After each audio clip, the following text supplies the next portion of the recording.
Shalom. Selamat malam. Saya percaya dari wajah-wajah Bapak Ibu semuanya pasti baik. Amin.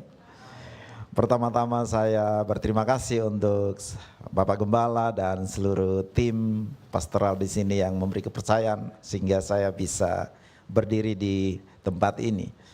Dan dari nama saya tentu saya bukan dari Tiongkok. Ya, karena dari nama saya tentu bukan juga dari Medan, apalagi dari Malang, bukan. Saya dari Kupang dan mendapatkan panggilan Tuhan dan melayani sekarang di Banjarmasin.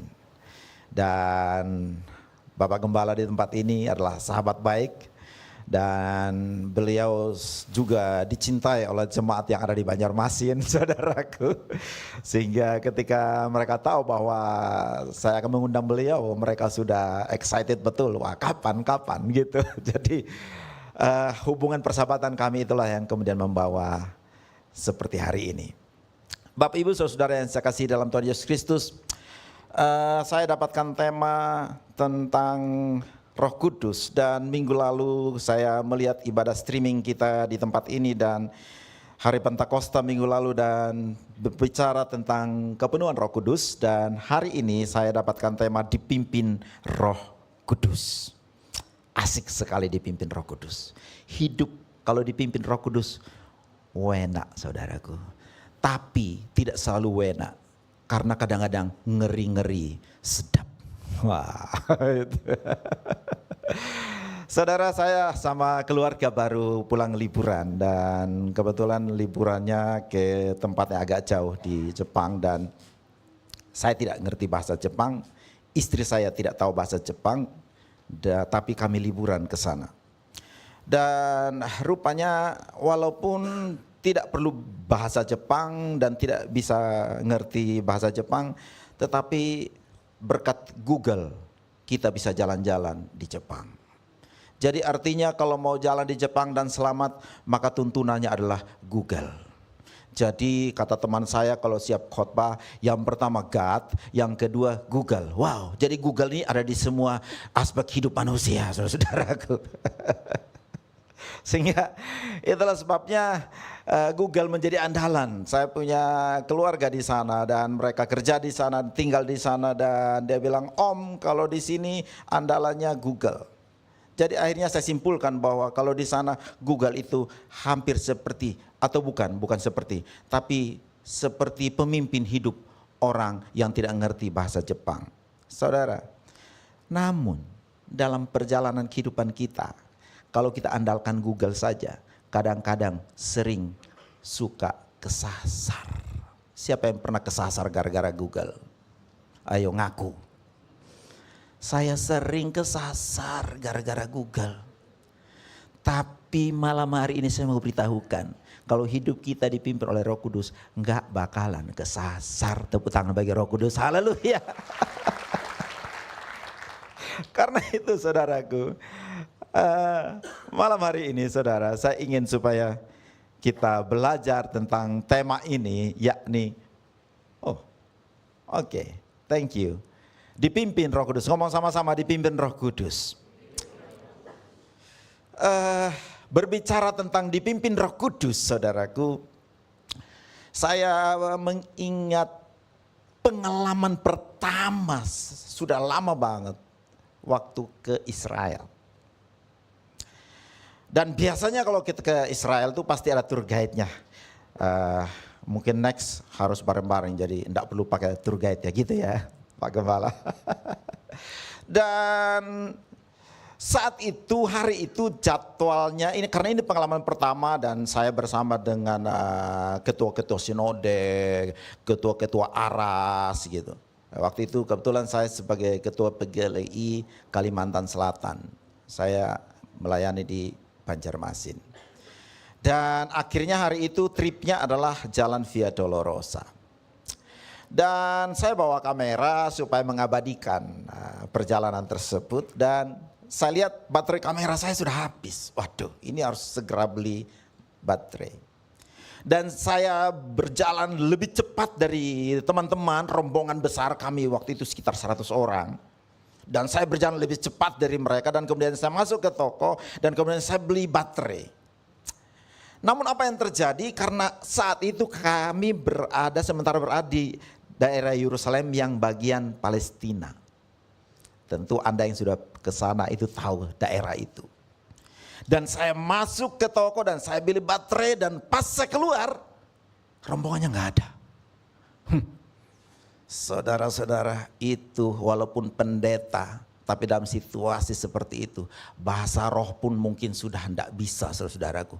Lupa semua bahasa, otakku blank, saudara. Saya ke sana, lihat nggak ada. Setiap 10 meter perempatan, balik lagi 10 meter perempatan. Mau kemana? Kemanakah mereka? Dan kemudian muka saya mulai pucat, saudaraku. Saya mulai gemetaran karena hanya saya orang yang paling aneh di situ. Dan kemudian saya berdoa, Tuhan tolong saya. Dan tiba-tiba datang seorang wanita, wajahnya wajah Asia. Dan kemudian saya datangin, saya bilang, Miss, please help me. Gitu.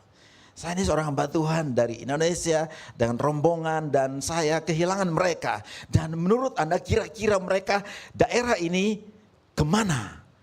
Oh, gak usah takut ya, tentu ngomong bahasa Inggris, percakapan bahasa Inggris. Dan rupanya ada orang dari Filipina. Dan kemudian akhirnya dia nuntun saya sampai akhirnya bisa berjumpa dengan rombongan.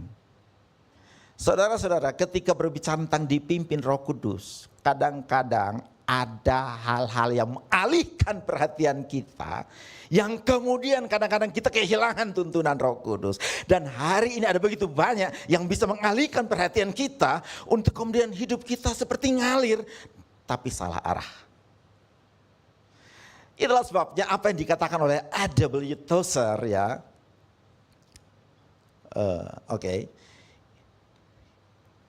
Tozer ngomong gini, inilah saatnya bagi kita untuk mengandalkan pimpinan Roh Kudus.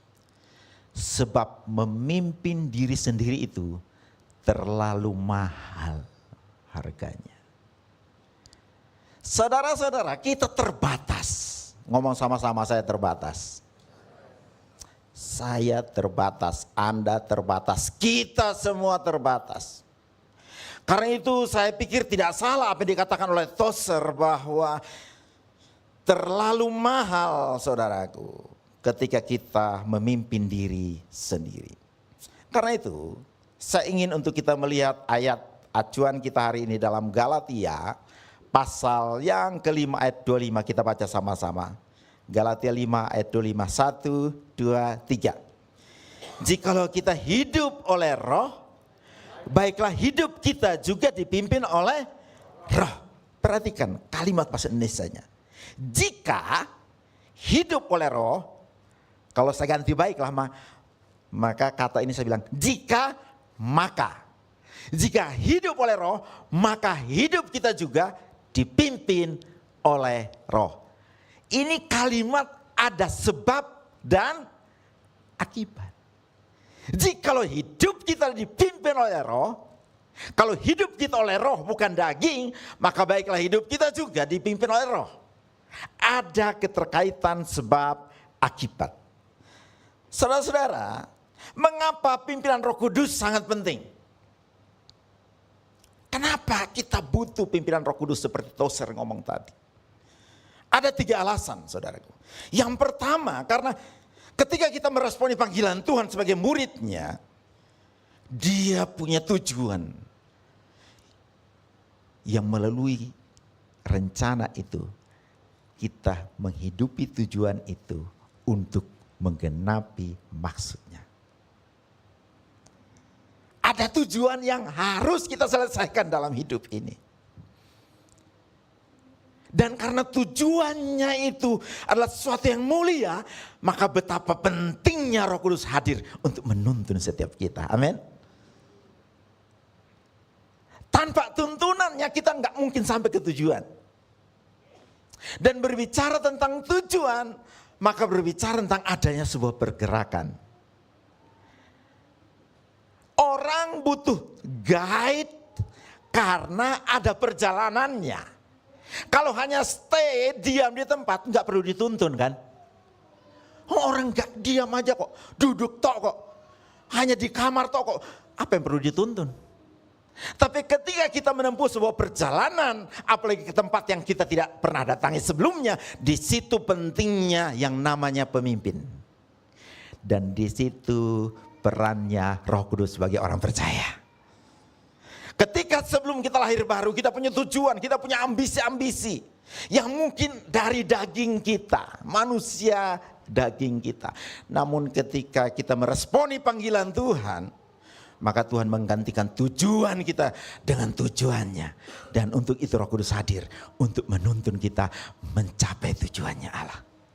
Tadi sepanjang perjalanan dari Juanda ke Malang, saya banyak sharing dengan Pak Budi. Di mana Pak Budi? Kami banyak bercerita. Dan dia bilang, Pak, saya baru full time Pak. Tahu nggak? Itu bukan cita-cita Pak. Loh? Sama Pak. Saya pun jadi pendeta ini bukan cita-cita Pak. Dan bahkan terakhir kami buat survei di antara anak-anak sekolah minggu Pak. Kami tanya, hey, lu mau jadi apa nanti besarnya? Jadi pengusaha. Loh kenapa jadi pengusaha? Banyak duitnya Om katanya. Oh, kamu mau jadi apa? Jadi polisi Om. Oh, jadi apa? Tentara.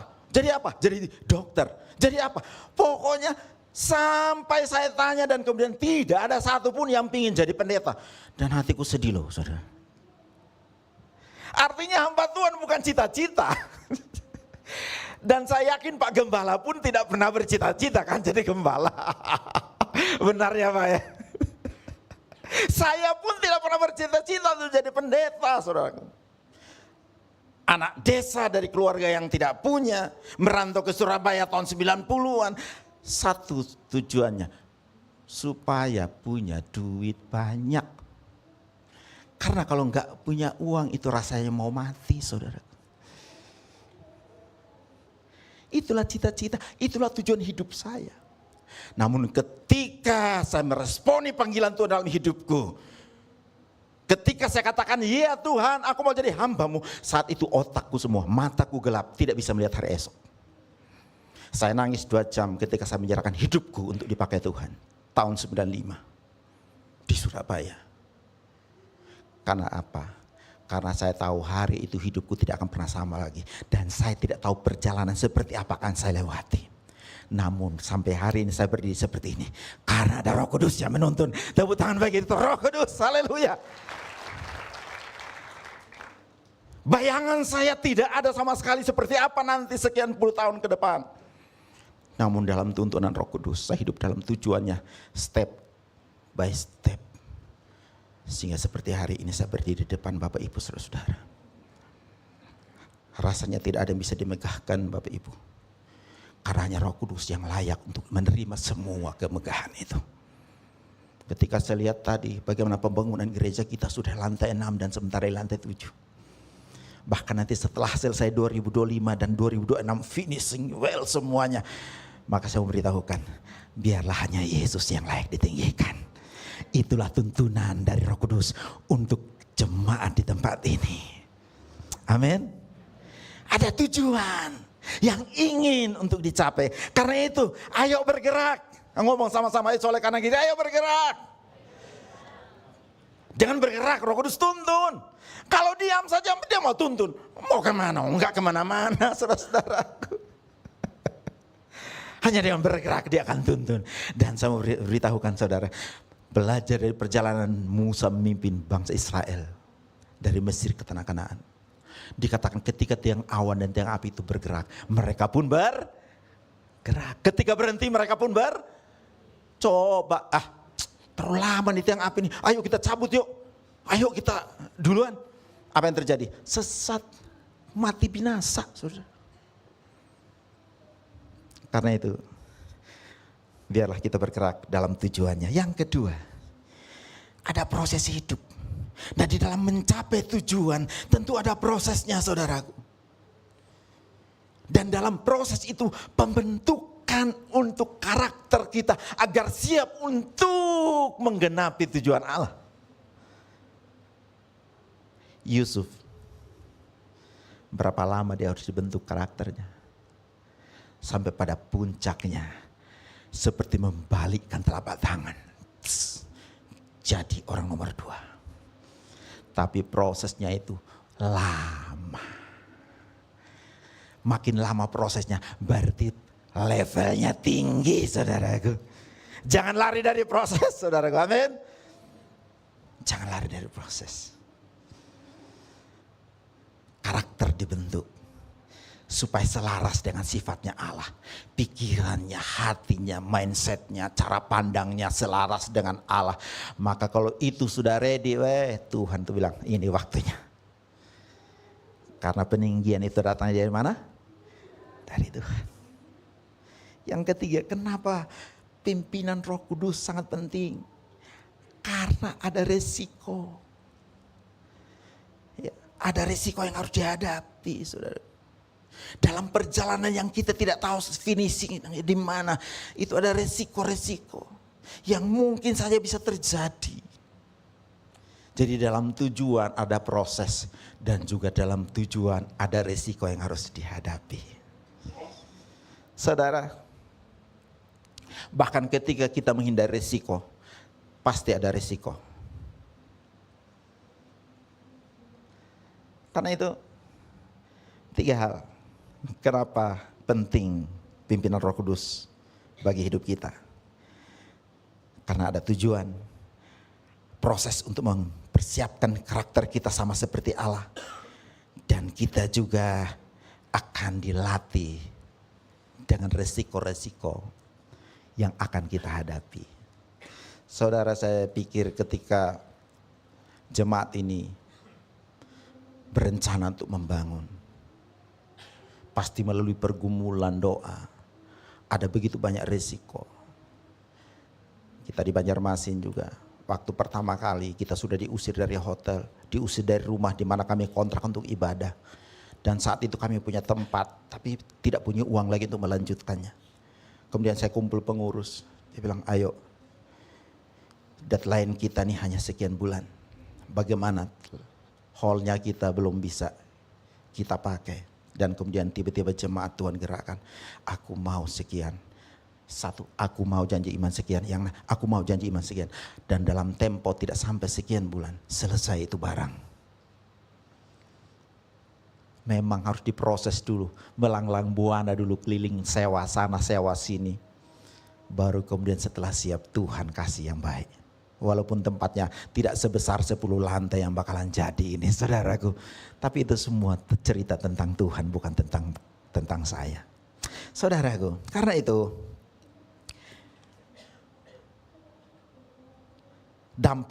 apa dampaknya dari hidup yang dipimpin oleh Roh Kudus? Ya. Dari Kisah Para Rasul 4 ayat 1-22 itu ada satu cerita tentang bagaimana Petrus dan Yohanes itu ditangkap dan dipenjara. Gegaranya ada orang lumpuh sudah 40 tahun, sembuh. Dan pakai nama Yesus. Maka kemudian ditangkaplah mereka, masukin penjara, dan besoknya kemudian dikeluarkan, disidang di mahkamah agama di Yerusalem. Dan saudara-saudara, kita tahu semua cerita Petrus seperti apa. Dia gagal menyangkal Yesus berapa kali? 3 kali. Dan itu pun oleh satu perempuan yang bertanya, bukankah engkau salah satu murid di antara mereka? Seorang perempuan. Namun perkataan seorang perempuan itu begitu menakutkan ketika Petrus belum dipenuhi Roh Kudus. Namun apa yang terjadi setelah Petrus dipenuhi Roh Kudus? Nah, coba kita lihat saudaraku. Dampak dari orang yang sudah dipenuhi Roh Kudus, saya pikir yang pertama, pasti berbahasa roh, tandanya bahasa roh. Tapi yang kedua, ada buah-buah roh. Amin. Tapi yang ketiga, hidupnya juga dipimpin oleh Roh Kudus. Dan itu yang terjadi oleh Petrus dan Yohanes. Karena itu, kita lihat saudara-saudara. Dampak yang pertama, dikatakan dampak yang pertama itu ada keberanian di tengah tekanan. Ya, Ayat yang ke-8 firman Tuhan mengatakan, maka jawab Petrus penuh dengan Roh Kudus, hai pemimpin-pemimpin umat dan tua-tua. Maka jawab Petrus penuh dengan apa? Roh Kudus.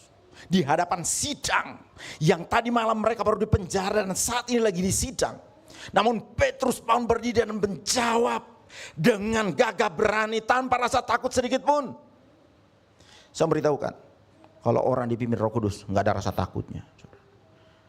Ada, bukan berarti sama sekali nggak ada. Ada, tapi keberanian ilahi itu mengalahkan rasa takut. Orang berani bukan berarti tanpa rasa takut, saudaraku. Tapi orang berani adalah mampu mengatasi rasa takut jika dipimpin oleh Roh Kudus. Coba lihat muka-muka ini, orang-orang berani semua nih, haleluya. Amin. Kenapa? Karena Roh Kudus mau pimpin. Kalau mau dipimpin Roh Kudus, mungkin menghadapi hari esok pasti ada takutnya. Iya Pak, iya. Masa depan dulu studi, jodoh, aduh pasti ada cemasnya.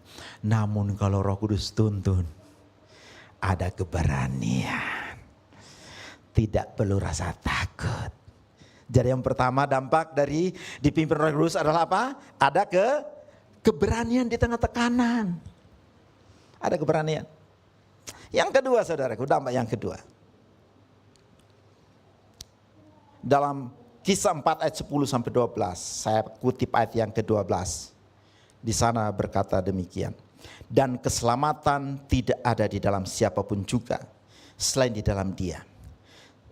Sebab di bawah kolong langit ini tidak ada nama lain yang diberikan kepada manusia yang olehnya kita dapat diselamatkan. Orang yang dituntun oleh Roh Kudus, dampak yang kedua adalah Kristus menjadi pusat pemberitaan. Ketika orang-orang itu datang dan terkagum-kagum, kok orang lumpuh 40 tahun bisa sembuh. Apa? Dengan kuasa apa kalian pakai? Dan Petrus langsung ngomong bilang, dengan kuasa nama Yesus. Dengan kuasa siapa? Nama Yesus. Sore hari ini, malam hari ini, di tempat ini, hanya ada satu yang menjadi pusat dari hidup kita. Siapa namanya? Yesus. Orang yang dituntun oleh Roh Kudus, hidupnya berpusatkan kepada siapa? Kepada Yesus. Saudaraku, ada cerita menarik dalam perjanjian lama. Ketika Musa memimpin umat Israel, di setiap di mana mereka berhenti dan mereka berkemah, itu ada aturannya. 4 suku sebelah barat, 4 suku sebelah timur, 4 suku sebelah utara, 4 suku sebelah selatan. Tengah-tengahnya itu ada apa? Kemah pertemuan. Sehingga ketika kemah yang berdiri di ufuk timur, barat, utara, selatan, waktu umat itu keluar dari pintu kemah mereka, pertama kali yang dilihat siapa? Kemah pertemuan. Kemah pertemuan berbicara tentang siapa? Allah Israel hadir di situ. Hidup mereka berpusat kepada Allah yang menuntun mereka. Dan hari ini kita bersyukur Roh Kudus sudah dicurahkan bagi gerejanya, supaya hidup kita berpusat kepada Kristus. Amin. Ketika nanti gereja ini makin diberkati Tuhan, biarlah Kristus makin besar. Haleluya. Ketika orang sakit disembuhkan, biarlah Kristus makin apa? Besar. Ketika orang mati bahkan bangkit, biarlah Kristus makin apa? Besar. Ketika kita ditolong Tuhan, biarlah Kristus makin dimuliakan. Hidup kita harus berpusat kepada apa? Kristus. Saudara-saudara, dampak yang ketiga, ya, bahkan Yohanes 3 ayat 30 mengatakan, ia harus makin besar, tetapi aku harus makin kecil. Kita baca sama-sama, 1, 2, 3. Ia harus makin besar, tapi aku harus makin kecil. Ya, memang ini ayat ini maksudnya itu imannya, bukan lingkar pinggangnya. Ya. Karena saudara-saudara, saya menikah sudah 20 sekian tahun, 23 tahun tadi. Dan istri saya itu cukup stres karena dia bilang, gimana kamu nih supaya agak gemukan dikit, kurus kamu nih. Nanti jemaat bilang pendeta enggak diurus istrinya. Dikasih makannya enak-enak, tetap aja. Jangan-jangan ada naga di dalam, katanya begitu. Dan kemudian akhirnya saya tidak tahu bagaimana, kemudian akhirnya lumayan. Jadi Anda berjumpa dengan saya untuk pertama kali hari ini adalah versi Ohal yang sudah gemuk. Dulu berat saya itu ideal banget. Ya 48, 50 itu maksimal. Sakit diare dikit langsung turun 2 kilo. Kalau tambah demam dan stres langsung 5 kilo, bayangkan. Naik 2 kilo itu butuh 5 bulan, turun 5 kilo hanya butuh 1 minggu, saudaraku. Tekor, saudaraku. Istri saya stres. Lingkar pinggangnya nggak pernah. Celananya 29, teman saya Pak Andreas Raharjo Surabaya bilang, Ohal, nanti aku ke Amerika, nanti saya cari baju buat kamu. Aku bukan masuk ke toko dewasa, tapi toko baby. Oh Tuhan. Saudara-saudara, jadi biarlah Kristus makin apa? Makin besar dan kita makin apa? Makin kecil. Tepuk tangan bagi Tuhan kita Yesus Kristus. Dampak yang ketiga, saya suka banget ini saudaraku. Dalam Kisah 4 ayat 19 dan 20. Tapi Petrus dan Yohanes menjawab mereka, silahkan kamu putuskan sendiri manakah yang benar di hadapan Allah. Taat kepada kamu atau taat kepada Allah. Sebab tidak mungkin bagi kami untuk tidak berkata-kata tentang apa yang telah kami lihat dan yang telah kami dengar. Orang kalau dipimpin Roh Kudus ngomong sama-sama, taat kepada Allah bukan keputusan sulit. Amin. Taat kepada Allah bukan apa? Keputusan sulit. Waduh, kalau taat sama Tuhan tuh susah. Oh no. Orang kalau hidupnya dituntun Roh Kudus, taat sama Tuhan itu bukan keputusan yang harus mikir, perlu doa puasa 40 hari 40. Enggak. Wes pokoknya aku melo aja, kalau Tuhan apa ngomong apa wes aku melo aja. Terserah Tuhan lah. Dan dalam hidup saya ketemu dengan orang yang seperti itu. Dan saya yakin jemaat di tempat ini adalah tipikal orang yang taat, tidak perlu bukan sebuah keputusan yang sulit. Amin. Bagi orang percaya, taat bukan keputusan yang sulit. Kenapa? Karena Roh Kudus yang tuntun hidupnya. Kenapa seringkali kita sulit sekali taat? Kemungkinan belum dipenuhi Roh Kudus. Atau sudah dipenuhi Roh Kudus tapi hidupnya masih daging. Namun kalau orang sudah dipenuhi Roh Kudus, ada buah-buah dan mau dituntun Roh Kudus, doa puasa, siap. Besok pelayanan, siap. Besok kita mission trip ke desa, siap. Ada orang-orang di sini ya Bapak ya. Ada ya teman-teman di sini yang seperti itu ya Pak ya. Oh haleluya. Saya lihat wajah-wajah seperti selalu bilang siap. Di jemaat kita ada polisi, polwan. Saya setiap kali telepon, Bu, seperti ini, siap. Nanti saya belum selesai ngomong dia sudah siap. Nah, model kayak gini kalau makin dipimpin Roh Kudus, waduh, siapnya lebih banyak daripada apa omongannya saudaraku. Belum omongannya sudah siap saudaraku. Siap, siap, siap. Taat bukan keputusan yang sulit. Ketika hidup kita mau tunduk kepada pimpinan Roh Kudus. Dampak yang keempat. Dalam ayat yang ke-32. Adapun kumpulan orang yang telah percaya itu, mereka sehati dan sejiwa. Dan tidak seorang pun yang berkata bahwa sesuatu dari kepunyaannya adalah miliknya sendiri. Tapi segala sesuatu adalah apa? Kepunyaan mereka bersama. Ketika orang dituntun oleh Roh Kudus, tidak lagi individualis, tapi bersama. Ini gereja kita, ini proyek iman kita. Amin. Ini pelayanan kita. Ini masalah kita. Ayo mari kita selesaikan bareng. Kebersamaan itulah yang membuat pemberitaan Injil hanya dalam tempo yang singkat sampai ke Afrika, Asia, Eropa semua diobok-obok. Karena ada kebersamaan. Hari ini individualis spirit lagi menjangkiti dunia. Maka 2 Timotius 3 ayat yang pertama dikatakan bahwa pada hari terakhir manusia akan datang masa sukar. Ayat yang kedua, manusia akan mencintai dirinya sendiri. Itu keadaan akhir zaman. Tapi sore hari ini, roh itu tidak boleh ada dalam gereja ini. Karena di sini ada Roh Kudus yang memimpin. Amin. Ada kebersamaan. Maka ada pepatah, ringan sama dijinjing, berat sama dipikul. Jangan berat, itu bagian pendeta. Kalau yang ringan itu bagian jemaat. Enggak begitu. Kalau hidup kita dipimpin Roh Kudus maka ada kebersamaan, saudaraku. Dan saya melihat kebersamaan itu luar biasa di tempat ini. Proyek itu Tuhan terus kerja. Setiap hari ada mujizat. Kenapa? Dalam kebersamaan itu berkat Tuhan itu diperintahkan ke sana. Mampir terus ke sana tiap hari ya. Saudara, saat umat Israel melintasi padang gurun menuju tanah perjanjian, setiap hari ada mujizat. Saat mereka hidup dalam tuntunan Allah, setiap hari ada apa? Mujizat. Kenapa? Karena mereka dipimpin oleh Tuhan.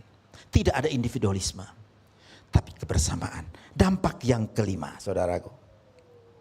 Dampak yang kelima, penuh kuasa dan berkat. Dalam ayat 33 dikatakan, kita baca sama 1, 2, 3. Dan dengan kuasa yang besar, rasul-rasul memberi kesaksian tentang kebangkitan Tuhan Yesus. Dan mereka semua dalam kasih karunia yang melimpah-limpah. Penuh kuasa dan berkat. Kalau dalam bahasa Indonesia masa kini terjemahannya, mereka penuh dengan berkat melimpah-limpah. Selain ada otoritas, selain ada kuasa, mereka juga penuh dengan berkat. Hidup yang dituntun oleh Roh Kudus itu penuh dengan kuasa, otoritas Allah, dan juga berkat Allah. Sore hari ini, kerinduan saya, biarlah hidup kita dipimpin oleh Roh Kudus. Amin. Ketika hidup kita dipimpin oleh Roh Kudus, saya yakin dan percaya akan terjadi yang namanya berkat Allah dilimpahkan. Kuasa Allah, otoritas Allah makin diwujudkan, dinyatakan dalam kehidupan keluarga kita, dalam kehidupan pekerjaan kita, bisnis kita, pelayanan kita, apapun itu. Tuhan akan mencurahkannya tanpa batas, unlimited. Karena dia kuasanya tak terbatas. Karena itu ayat yang terakhir, saya ingin untuk kita baca ayat ini. Firman Tuhan mengatakan dalam Roma 8 ayat 14. Kita baca sama-sama. 1, 2, 3. Semua orang yang dipimpin Roh Allah adalah anak Allah. Semua orang yang dipimpin Roh Allah adalah anak Allah. Artinya jati diri kita sebagai anak Allah adalah dipimpin Roh Allah. Kalau dipimpin maunya sendiri, belum anak Allah itu. Aku mau memimpin diriku sendiri, aku mau atur diriku sendiri. Saudara, ada macam-macam tipikal orang. Ada yang tidak mau dipimpin, ada yang pingin dipimpin tapi berat untuk dipimpin, ada yang mau dipimpin. Yang mau dipimpin itu menunjukkan karakternya anak Allah. Dan sore hari ini semua kita di tempat ini adalah orang-orang yang mau dipimpin oleh Roh Allah. Tepuk tangan bagi Tuhan kita Yesus Kristus. Ketika hidup kita dipimpin oleh Roh Allah, maka kita semua menunjukkan jati diri kita sebagai anak-anak Allah. Dan kalau seorang suami hidupnya dipimpin oleh Roh Allah, seorang istri hidupnya dipimpin oleh Roh Allah, dan putra-putrinya hidupnya dipimpin oleh Roh Allah, maka saya akan melihat keluarga akan menjadi keluarga yang diberkati Tuhan. Pekerjaan diberkati Tuhan, rumah penuh aman, tentram, adem. Dan saya percaya mujizat itu terjadi setiap hari ketika hidup kita dipimpin oleh Roh Allah setiap hari. Mari kita tundukkan kepala kita, para pelayan saya undang maju ke depan. Haleluya.